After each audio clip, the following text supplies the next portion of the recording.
the dark and cold I was all alone at Resurrection Cemetery.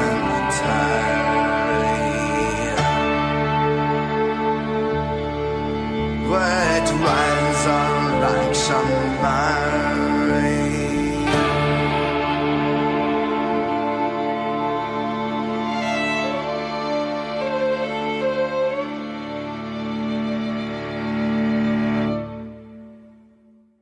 Oh, hi. Welcome to the Queens of the Damn podcast. This week we're going to be discussing legends surrounding cemeteries. We've picked out 3 different legends for you, so we hope you enjoy. I'm trying to make this a little bit more of a fun episode, since every time we try to do fun, we end up just being super depressing. So let's see how that works out. Rachel is going to go first. She has a kind of hometown legend. Okay, so I picked Resurrection Mary. She is probably one of the most famous ghost stories in the Midwest. Everybody's heard of Resurrection Mary, even if you don't really know the whole story. So basically the legend is men driving along Archer Avenue, which is in the south side of Chicago. They're driving between what's now called the Willowbrook Ballroom and what used to be called the O. Henry Ballroom. Driving between there and Resurrection Cemetery. And they pick up a young female hitchhiker. She's always dressed really formally. She has like her party dress on, and sometimes they say she has a shawl, and that she has a purse, and clearly she's dressed to go out. And she always has blonde hair and blue eyes. And they always say, she's very quiet once they pick her up. She doesn't really talk that much. And as soon as they get close to Resurrection Cemetery, she starts to kind of get agitated and asks to be let out. And when she gets out, she walks towards the cemetery and vanishes. There have been like 3 or 4 dozen reports since the 30s of people seeing and picking up Resurrection Mary along Archer Drive. So the legend is that she was out dancing with her boyfriend at the O. Henry Ballroom, which was kind of a big thing in the Depression. Actually, it was a big thing, a big ballroom, I guess, up until, I think it burned down like last year. But from the 30s up till last year, it was this kind of really popular place. I mean, like Chubby Checker played there in the 60s. I mean, it was sort of a big place for kids to go, especially during the Depression, when nobody had anything else to do. So she was at the ballroom with her boyfriend, and they got into an argument. And she left, and she decided to walk home, even though it was cold out. And she started walking up Archer Avenue, and she got hit by a car who fled the scene and left her to die. Of course, her parents conveniently found her body and were just horrified when they found her. And she was buried in Resurrection Cemetery wearing a white dress. And they never found the driver. So that's the legend. So the first report that I found, which I found via Wikipedia, it's in a book. So I don't have the book in front of me. These are all from a book by Ursula, I'm going to murder this last name, Bielski. Yeah. That's the ghost tour that Nikki and I... She's the Chicago Hauntings girl. Yeah. Yes, did. So these are all from a book by her that I don't have, so I don't know the title, but she does. She has quite a few books on Chicago haunting, so it's in one of those. But the first report that she had was from 1939. So this guy, Jerry Paulist, he was from the South Side. He met a woman who he believed was Resurrection Mary. He actually met her at a different dance hall, not at O. Henry. They danced and kissed. And she asked him to drive her home, and sure enough, they were going down Archer Avenue, and she got out of the car and disappeared right in front of the cemetery. In 1973, she was seen at Harlow's Nightclub, which is another dance hall club in the South Side. That's on the Southwest side. And then at the same year, a cab driver went into this place called Chet's Melody Lounge, which is a dance hall right across the street from the cemetery. And he started asking about this young lady who had gotten out right in front of the cemetery, but she didn't pay him. So people came to believe that that was the ghost. So there were other sightings in 1976, 1978, 1980, and 1989, which involved cars striking or nearly striking a woman outside Resurrection Cemetery. But of course, when they get out of the car, she's gone. So at the cemetery, there are burn marks on the fence. People claim that she burned her handprints into the fence, either coming or going from the cemetery. The people at the cemetery said that actually a truck hit the fence, and the heat from the grill of the truck, like it was a big, like an 18-wheeler, the heat from the grill of the truck is what burned the gates. The funny thing is, though, they do look like someone had grabbed, it's like individual fingerprints, and actually I think I read that the site of that gate became such a popular place for people to gather that a priest had to come, like, have the cemetery people take that gate down, and it's no longer there. They did, yeah. I mean, the gate is it's not like that anymore, obviously, but there's a picture of it online. We can put it on the blog. Mm-hmm. I will do that. And you can decide if you think, because I can see how it kind of looks like someone pressed their fingers into it, because it has little indents in the burn marks. So in January 31st, 1979 article in the Suburban Trib, which is obviously a suburban newspaper out here, a columnist detailed the story of a cab driver, Ralph, who picked up a young woman near a small shopping center on Archer Avenue. And the cab driver said that a couple miles down Archer Avenue, she got really upset and she started saying, "Here, here, here." And he hit the brakes, and she looked around, and the cab driver didn't see a house. And he said, "Where?" And she pointed out of the left of the cab, and he just saw kind of this like little shack on the grounds of the cemetery. And when he turned around, she was gone. And he never heard the car door open. And the columnist kind of thought that the guy was telling the truth, because he said the guy seems like, just like a regular dude who, like, why would he make this story up? Had never heard the story, was just kind of like, I don't get it, like she was just gone. So those are some of the big sightings. No one knows who she was. There's no definitive story on who Resurrection Mary could have been. The two biggest theories are a woman named Mary Bergovi. She was killed in an accident in 1934. The only problem with that story is that she was probably not coming back from the ballroom.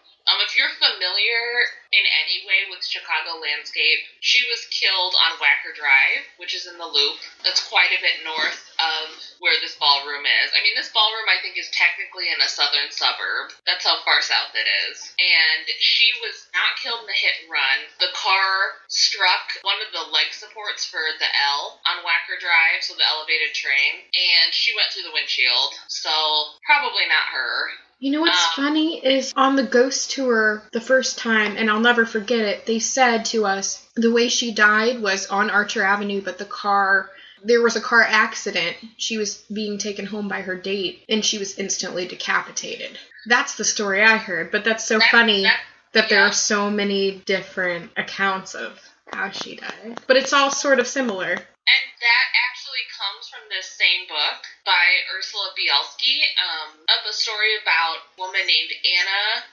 Marija Norkus, so you could see where Mary may have come from that. She died in 1927 in a car accident on her way home from the O. Henry Ballroom. So that's probably, because it was the same people, that's probably the story that they were telling. Okay. Where she was pretty much decapitated in the accident.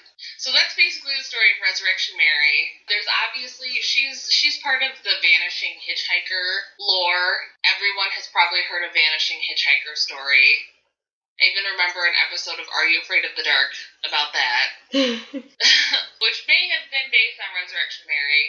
I'm not sure. That was a girl that was, I believe, had left her prom date and was hit and killed by a car on her way home from prom. And then she would have boys pick her up and try and get her to the dance. And only once she got to the dance and they caught the killer did her spirit rest. So I always thought that was kind of similar, so I don't know if it was based on that or not, but I'll just say that it was. And I mean, there have been songs about her and books and all kinds of things. But it's just a fun little story. I mean, I've been to Resurrection Cemetery it's an old cemetery, so you can see where it really lends itself to ghost stories. There's thousands of people named Mary, Maria, Marjorie. I mean, just a variation. So who would even know who she was? And I don't even know how I couldn't find anything about how they had settled on the name Mary. Because in none of the stories does it say that she gives anybody her name. It just works, Mm-hmm. Well, it does. Like you think of, Mary in Christian mythos, kind of. Mm-hmm. So it kind of, I don't know. But I was just thinking, wouldn't it be funny? It would be kind of so fun to pretend you're Resurrection Mary some night. That's what I was thinking. Just go out in something really formal, act confused, kind of distant on Archer Avenue and get picked up. Some guy will stop who doesn't know it. Yeah. And then Some guy will stop. Yes, I would not go to Archer Avenue at night. It's not in the best part of town. Just in theory, but that would be hysterical. It would be hysterical. Well, that's kind of what I was thinking. Like, if this is so well known, like, how do they know people aren't faking it, aren't messing with people? I guess there's the parts where I couldn't find any sightings after the 80s. Mm-hmm. So I don't know if people. Now that the internet is bigger, obviously more people have heard the story. So I don't know if that is affecting what they think is a credible sighting or not. But most of these stories are from pre-internet days where, people that didn't know each other are seeing her. Yeah. And there's the thing of them, like, not hearing her get out of the car, stuff like that. Right. And not seeing her walking away at all. Yeah. That's a little weird. And most of these stories, I mean, obviously the one that was published in the newspaper was a big story, but I couldn't find very many that had been published publicly. So I guess the ones that got me were all the stories of hitting her or almost hitting her with their car. And because those are over decades that people report that. I mean, that's over like a 20-year span that you have various people reporting the same thing. Just every once in a while, not constantly. And they're not stories that were like published in the newspaper or anything like that. But who knows? I mean, do I believe in Resurrection Mary? I mean, not really, no. But it's still fun. Yeah. That's creepy, though. Yeah. I definitely wouldn't probably drive down there. Stay away from it. I wouldn't even want to know. I mean, it's a creepy cemetery just because it's really old. But I've only been in the day. I probably wouldn't go at night. No. Again, I would not go to that area of town at night, probably. But I would not go to that cemetery at night either, no matter where it was, because it is pretty creepy. Yeah. Ooh, now that makes me want to go.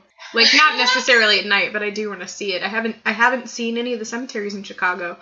Well, there's some cool ones, because frankly, there's a lot of Catholics up here, and they have great cemeteries. They do. They have, like, really ornate monuments and stuff. Okay.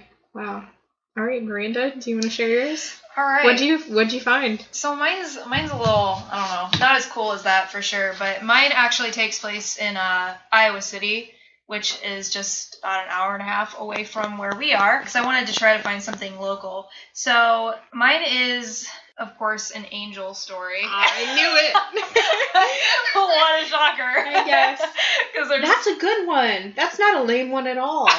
We had a similar one around here. Oh, really? Yeah, well, I'll tell you that after you talk. Yeah, so, it's a good one. Yeah, there were, when I was looking up different things, there were a couple black angel stories in particular, but this one stood out to me the most.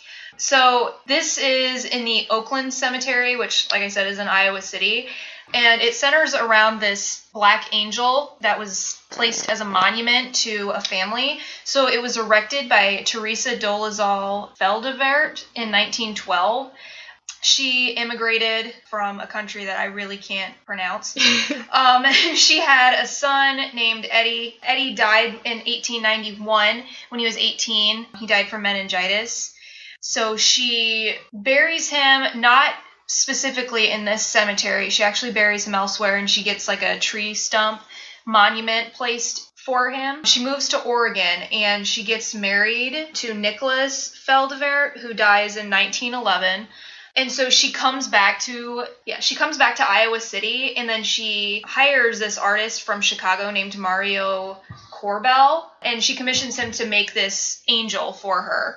And the angel is placed over her son's remains and her husband's ashes. She moves her son to this cemetery and places the angel over both of them. So it's kind of questionable what really went on with this family. So the angel arrives in 1912. Some people say that it wasn't placed on the graves right away, that there was a legal battle that occurred and everything. But anyways, it's placed in the cemetery. Teresa dies in 1924, and her ashes are placed under the angel as well. So the whole family is there. And right when she dies is when all of the legends are starting and when all of these weird things are happening. So it all starts with the angel turning black. So it's made of bronze, and people say that it turned black right after she died. Of course, a lot of experts are saying it's just oxidation. They call that a patina. That's what happens when rain hits it. Yeah. Sorry. But Exactly.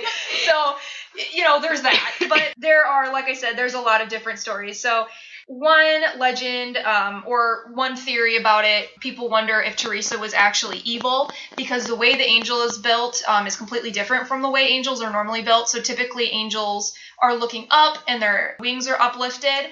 This angel isn't. She's looking to the ground and her wings aren't uplifted. So people wonder if Teresa was actually just, and this wasn't elaborated on, like, was she a Satanist or, like, none of that was elaborated on. Just people wonder if she was evil in her life and she did it because she's evil. I don't know.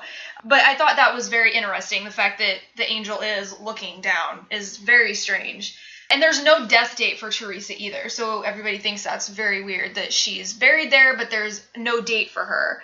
People also wonder if the angel turned black because of infidelity. So when she buried her husband, she made a promise to him that she would never be with anybody else. And she swore that if she was with anybody else, that the angel would turn black. And after she died, the angel turned black. So people think that it's a mark of her infidelity. People wonder if the angel turned black because she murdered her son. It was another theory that her son didn't actually die of meningitis, and she went to Oregon because she felt bad for what she had done, and the angel turned black because of the evil things that she had done. And then there's also just a story that the night that Teresa died, there was a thunderstorm and that the angel was struck by lightning and turned black, which I don't know if that's possible. But so the legends surrounding it, all the history stuff aside, so people say that if you kiss the angel's feet at moonlight, you die within 6 months, which I thought was weird. Why would you do that in the first place? And just what to an see. arbitrary amount of time. Yeah. Like, you don't die the next day, but within 6 months. Yeah, within 6 months, you'll die eventually. And we've only tried this with 86-year-olds. Like, So the other one is that if you touch the angel on Halloween night, you die within 7 years. But if you kiss the angel on Halloween night, your heart stops instantly. So, dealer of death, I guess. But those are the legends surrounding that angel. I thought it was interesting. it's really neat. And we had a black angel here in Moline, where, if you guys don't know, which you probably don't know, Moline, Illinois, John Deere ended up setting up shop here, basically. And when his son was buried, there was a black angel erected at the site. It was the same kind of deal where the angel had no wings, I believe. It looked down, and all of these legends surrounding the angel started. And my mother remembers this from when she was a child. They used to dare each other to go touch the angel at night, and they said that several deaths occurred around the angel. Basically, if you touched the angel, you would die. And they never said, there was never a time span. It was just, if you touch the angel, you will die an untimely death. Mm-hmm. Someone was reported to have kissed the angel, and they had a heart attack. One woman was dared to spend the night by the angel's feet and woke up in the morning and her hair was white. And they said that the angel turned black because of the souls it had taken. Oh my gosh. This angel had such an impression on the public's consciousness, really, that people started vandalizing it. Oh. It had to be taken out of the cemetery, and it is said that the angel is at a wellness center in New Mexico now. It sure is. But I've read way deep in the interwebs on the class of some class of Moline High School that they actually keep it in the Moline Fire Station, shrouded in a corner so that people won't mess with it. Oh my god. There are reports of people seeing the angel there who didn't know that it was there before. Like, they had no idea there used to be an angel there, but they were in the cemetery and they looked over at John Deere's grave. And this is a good sight line. Like, you're on top of a hill here, and you can see fairly far. They see the angel there. They look away. They look back. It's not there anymore. I've been up in that cemetery quite extensively because I had to do a project on it. Never saw the angel. I sure thought about it a lot, though. Yeah. So, yeah, I love the parallel between those two stories because they're so similar, and you just gotta wonder where those things originate, you know? Yeah.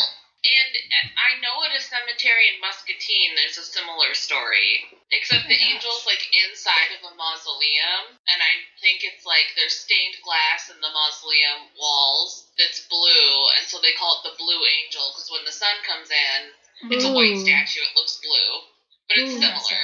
That's neat. If you touch the statue, you die. Supposedly at one time there was a rose in the angel's hand, carved, obviously, that the angel was holding, and if you were in there, the rose could fall from her hand.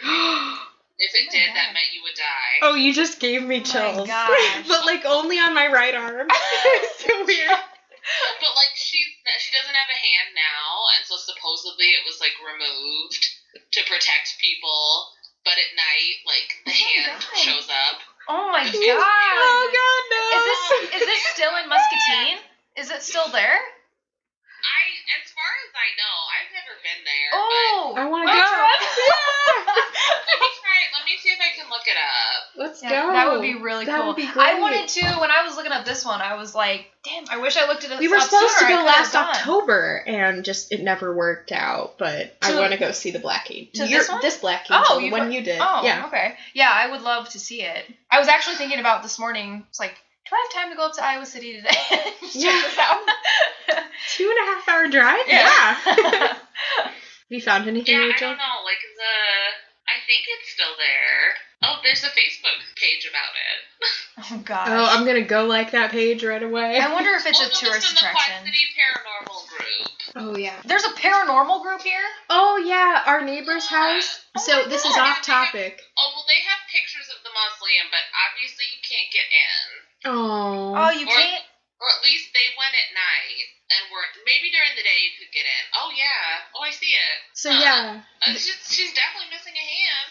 Okay, now I'm curious. Facts. We've confirmed that. Good. Yeah, so they obviously went at night and could not get in. I don't know if you could get in during the day, but it does look like there's a padlock on it. Aw, damn. Well, probably because somebody broke the hand off. Well, yeah. Or it just, that happens to statues, like, as they get older. I mean, it's not outside, though, but, so I don't know. If it was outside and the hand fell off, I'd be like, okay, weather did that. I mean, you can see, okay, so if you go to, Google Images, they have better pictures. They obviously got to go inside. But this, clearly, the hand was removed. I mean, it looks like a pretty clean cut. Right. So, yeah, it looks to me like someone did knock the hand off. Ooh. It didn't just fall off. Wow. I mean, it's definitely creepy looking. Oh, so yes, there is a Quad City Paranormal group. They investigated my parents' neighbor's house. It's apparently very haunted. Look at this. I'm sorry, that looks creepy. Oh, dear what the hell? Lord, no. I'm uncomfortable now. Yeah. She is quite creepy. Oh, there's my angel right there. Yeah, I love it. I found that picture. She's quite beautiful. The one that Miranda did, it's just, she does have her wings outspread, but only one. It's quite unlike any other angel statue I've ever seen. It's like one wing is down and one wing is straight up, and it's kind of like she's sheltering the grave a little bit. It's almost kind of peaceful. Yeah. If you didn't know the legend surrounding it, I think you would kind of have a good reaction to it. I just think it's weird that it is looking down, though. I find that very strange. Well, I don't I don't know. It is weird that it's looking down, but also, like, if you want a statue that's in a state of mourning, I guess that makes sense. That it's looking it's looking down, it's grieving, it's got its head, like, shrouded. Mm-hmm. I don't know. Shockingly, I cannot find a picture online of the Black Angel from Riverside Cemetery. I have one. Okay, we should put all these up on the blog. I will put them all up. I have one, and I have to dig for it, but... Oh, wait, I found it. Yeah, there's a page. God damn, she's creepy. This Blue Angel is really fucking creepy. Yeah. So the Blue Angel is in Muscatine, right? That's in Muscatine. Okay. I will get all those up on the blog. Okay. Well, now we're gonna get completely silly. My legend is the Highgate Vampire. Yay! Oh boy. So Highgate Cemetery obviously is in England. Here's a little bit of history about it. It's just a very large cemetery. It's 178 years old. Oh, by the way, most of these things are from Wikipedia, but some of these are from an article from Week in Weird by Dana Matthews. Highgate Cemetery is 178 years old, and it used to be the place to get buried in Victorian times. And all the families would try to outdo each other with their memorials. So there's like these fantastic things everywhere. But in World War II, it fell basically into neglect, and it lasted until the 60s when it was just completely abandoned. And this is when the ghost story started.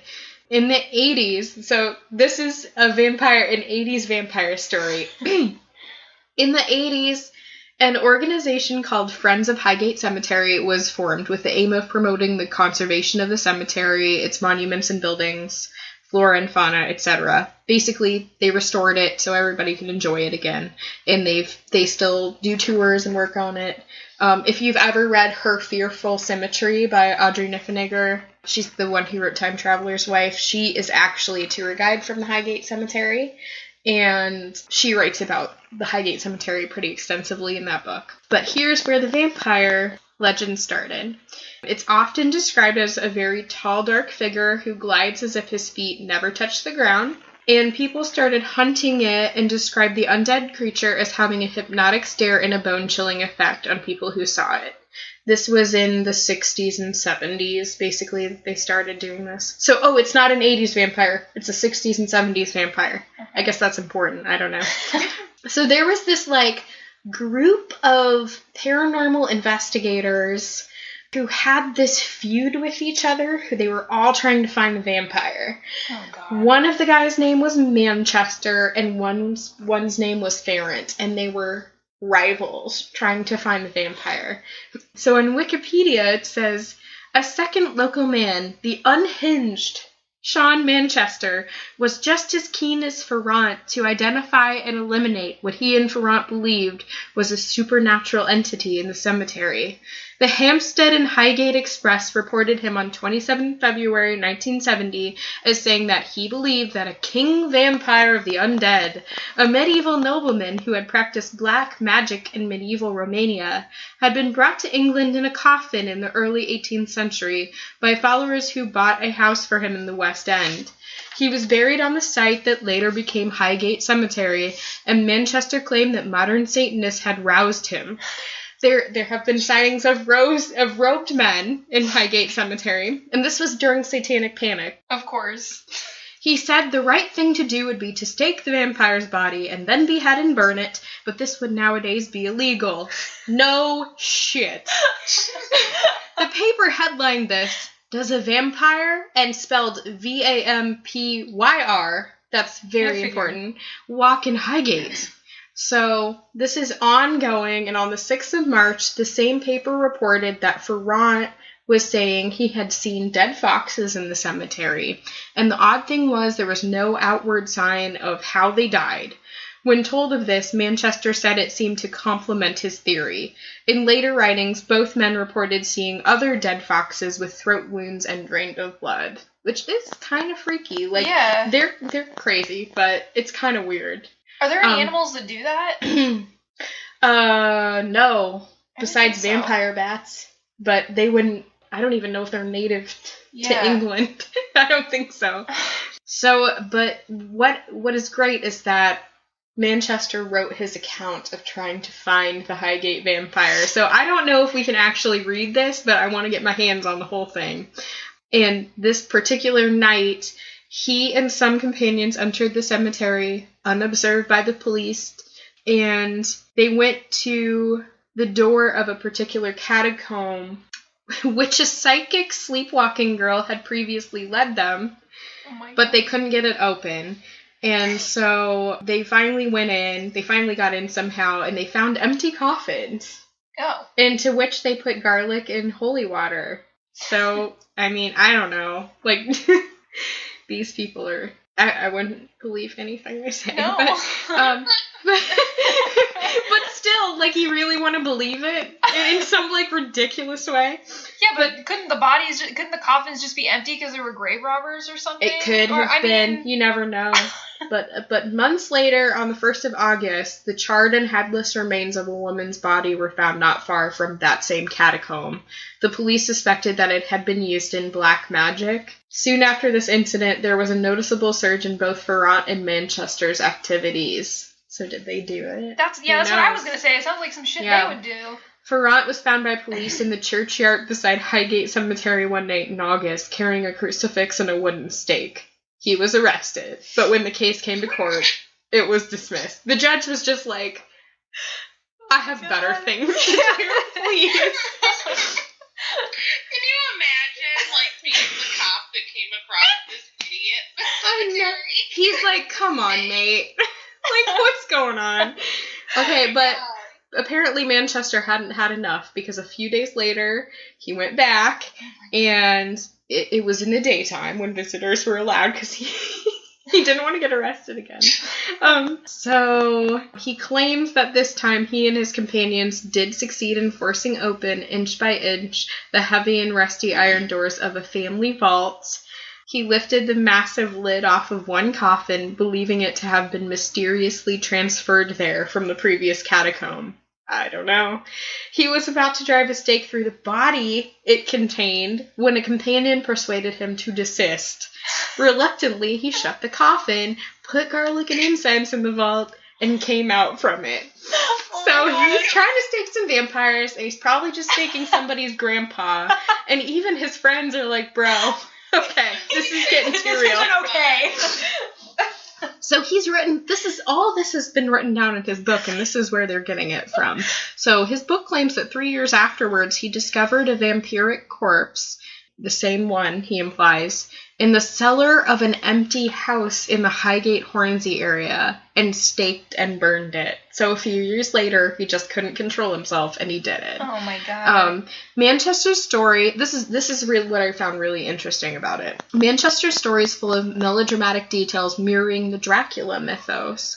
The sleepwalking girl, the vampire transported to England in a coffin corpse gorged and stinking with the lifeblood of others, with fangs and burning eyes. His own role as a Van Helsing figure.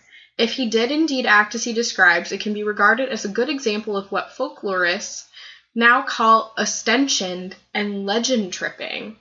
So, basically, ostension is the real-life imitation of elements from a well-known tale. Like, you're just it's like roleplay. It's like LARPing. Yeah. And sometimes it leads to ritual acts of vandalism and desecration. Now, legend tripping is something that we all like to do. So, folklorists coined this term, and they said that it's an adolescent practice containing elements of a rite of passage where people like to make a furtive nocturnal pilgrimage to a site which, like the Black Angel, it's alleged to have been the scene of some like tragic, horrific, possibly supernatural event or haunting. But the practice has been documented most thoroughly to date in the U.S. So it's like a thing we do in the U.S. Yeah. And then in this other graveyard, there was some weird desecration of graves in 1968, and they don't know if it was Ferrand or the other guy, Manchester. It was on the night of Halloween 1968, a graveyard desecration by persons unknown occurred at Tottenham Park Cemetery in London. These persons arranged flowers taken from graves in circular patterns, with arrows of blooms pointing to a new grave, which was uncovered.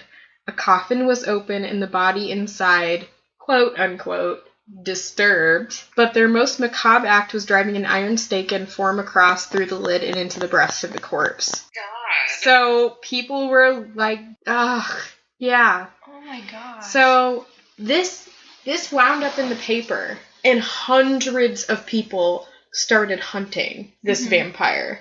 Like, it caused a frenzy where the police were trying to guard the graveyard, and people were climbing over the walls trying to hunt this vampire. And this isn't in 1875.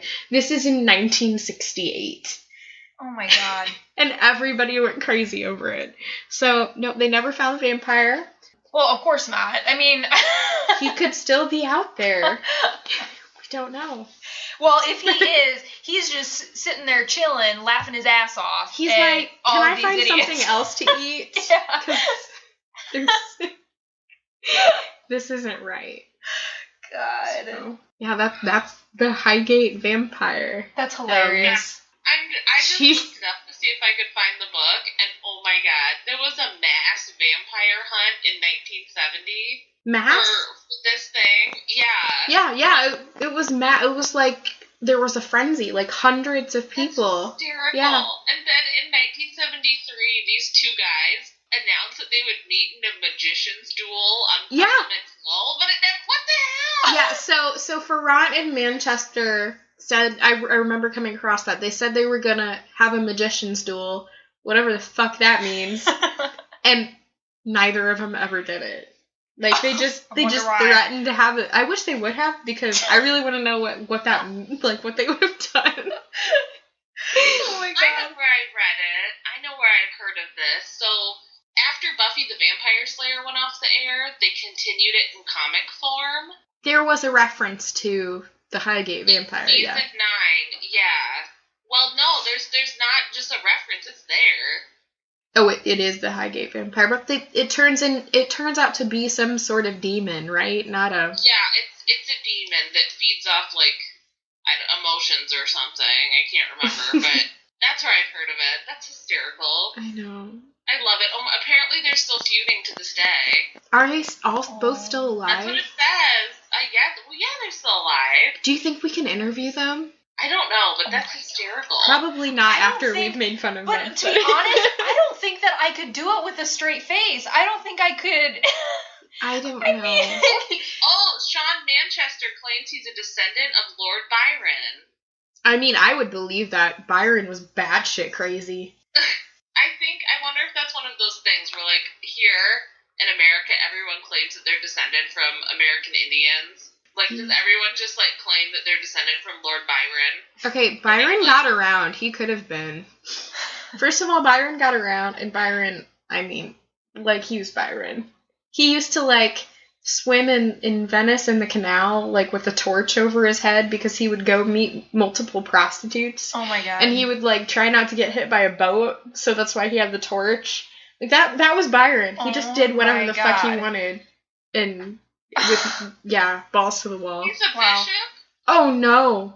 He's a bishop. Who is? Is it Manchester? Sean Manchester. He's the Bishop of Glastonbury. Of Glastonbury? Oh, God. Sure is. Miss of Avalon was right. It sure was. Oh my god, this is hysterical. Oh my god. You just Google him. There are some great pictures. So describe this man to us. I mean, he looks like a normal person. Oh, okay. Well, that's disappointing. He looks like a normal person, but it looks like in the 70s he had a mini fro. He kind of looks like Sting. That's who he looks like. He looks like Sting. Oh my god. He really looks like Sting. Maybe he's descended from Sting. Wait, that doesn't make any sense. Sting, isn't Sting, Sting's British, right? Maybe they're related. Cousins. This is so weird. Anyway, he has a beautiful painting of Jesus bleeding from the stigmata rising out of the Holy Grail that he painted. Alright. What was this guy's name? fun. Sean. I'm speechless now. Yeah, that's incredible. His vampire hunting kit. It looks like something that could be for sale on Etsy. Oh my god, I love this particularly stern one of him over the altar. He's got like his full bishop's right like vestment. He's creepy. I don't know. Does he look like Sting? I don't know what what Sting looks like. I don't either. I only know what his voice sounds like. Oh, well, he looks like Sting. I will take your word for that. Oh, look at his little... No, that's just a cross. I wonder if there's one... Is there one with him, like, holding a stake? No, but there's one of him standing and looking, like, worried next to a grave.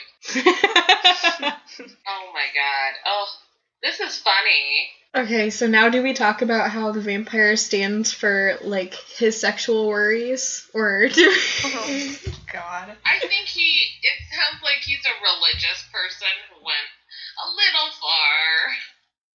Yeah, so the vampire stands for his sexual worries. Oh my God, that's so funny. That's insane. So what about this other guy? Like, obviously Manchester What was won. his name? His name is Ferrant. Oh, David Ferrant. I wonder if he's still around. What is he up to nowadays? Oh, he sure is. He has a website. So one's a bishop and one has a website. He's a site. Oh my God, he's creepy look. Oh my God. Oh, he looks like a corpse. Oh, guys. Oh, maybe he actually is the vampire. It's the twist.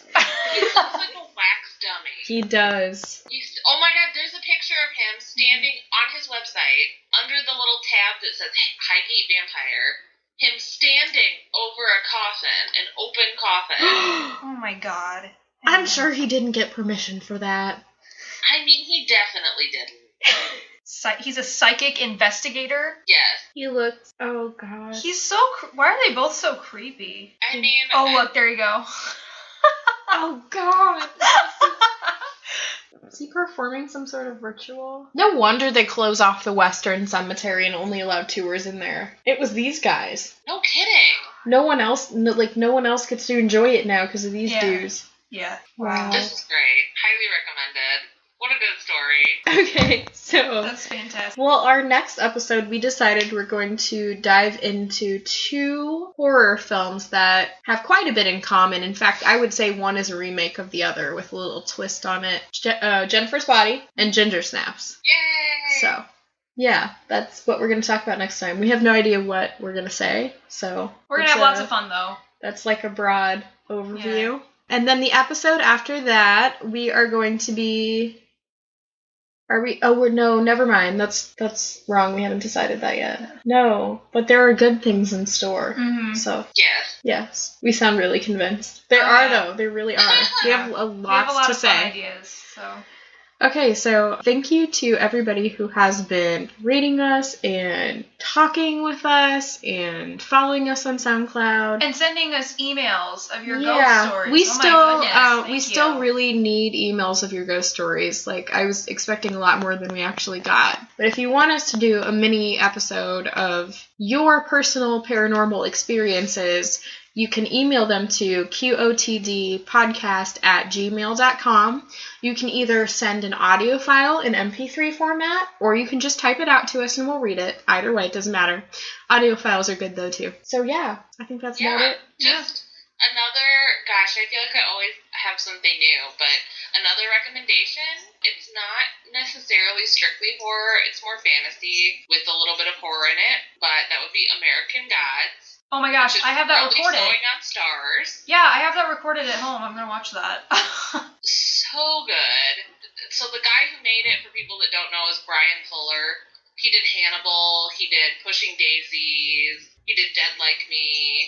And it's really well done. I would say people will probably freak because I know that Neil Gaiman is really beloved. I didn't dislike American Gods, the book, but I liked it. I didn't go crazy for it the way some people did. But the show is amazing. So highly, highly, highly recommended. And in like 2 weeks, Twin Peaks comes back. So everybody should watch that too if you haven't seen it. Also, there are a few trailers that have been released for the new Mist TV series. If anybody's looking forward for that, that's a Stephen King short story. So there's that too, which I'm really excited about. Yeah, I'm so excited. I love the movie and I loved the novella. It was so good. That movie destroyed me. Oh my God, I cried so fucking hard. You know, that ending, Stephen King didn't even write that ending. After the movie came out, he actually published a statement saying, "I wish I wrote that ending because that was incredible."